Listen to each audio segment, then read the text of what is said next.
Hello, everyone. This is Katrin with Disability Rights New York. Welcome to our podcast, Empire State of Rights, closed captioned.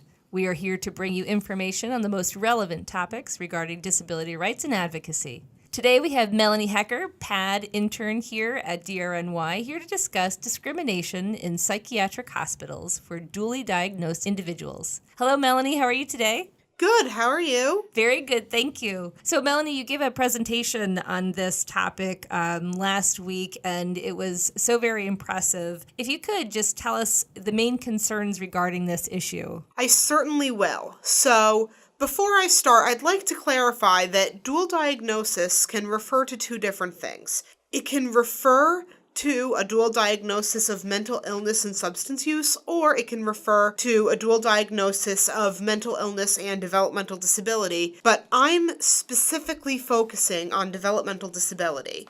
So what has been happening recently is DRNY has been receiving complaints of psychiatric hospitals issuing blanket bans of anyone with an IQ below 70 or an autism diagnosis. And it is against the Americans with Disabilities Act. And additionally, the Office of Mental Health does have regulations barring discrimination due to nature or severity of disability. But neither of these seem to be enforced very well, and the issue of psychiatric services, both inpatient and outpatient, not taking people with developmental disabilities is a widespread problem not only in New York, but across the country and even internationally. So it's a pretty far-reaching issue. It's not just local. It's not just here in New York State. Correct.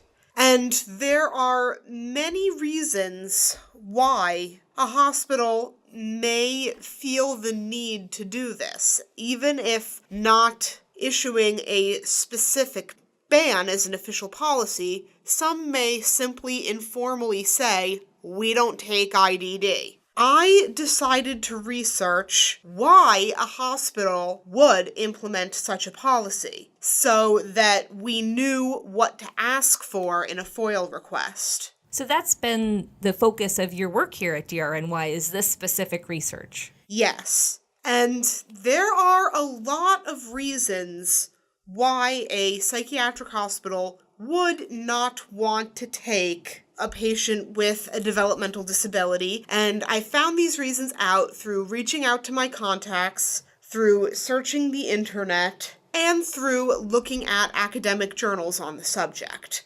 And what I found was the most commonly cited reason was that psychiatric facilities often do not receive training, knowledge, or resources on dually diagnosed individuals. These psychiatric hospitals simply do not know how to handle an individual with a developmental disability.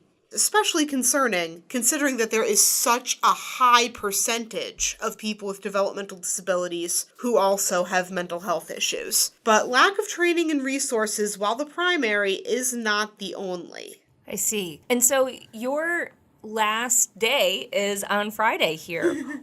At what point are you in your research, and where will we go from here? Other research that could be useful for future steps include the fact that people with developmental disabilities often do not have the communication skills needed for the type of group therapy that is common in psychiatric hospitals, and advocating for an increase in the amount of community supports available to help with these communication skills can help these patients communicate in these programs if the need arises. I found that there are some other localities, including Toronto and Pennsylvania, that do have training protocols for dual diagnosis. Philadelphia's is rather extensive, with 20 different trainings on this subject. So, if training is the issue, New York does have other training protocols that they can model theirs after. And so if you are a person or you have a family member who is experiencing difficulty in this situation, are there resources out there for people to contact and try and make their way through the system? So there actually is a national organization called National Association of the Dually Diagnosed that specializes in people with both a developmental disability and a mental health issue, and they do have resources. There is also the START program, which is a program implemented at the state level that provides services for individuals with both a developmental disability and a mental health issue. And in particular, some developmental disability agencies are aware of providers that have experience with dual diagnosis, even though such providers are really in a lot of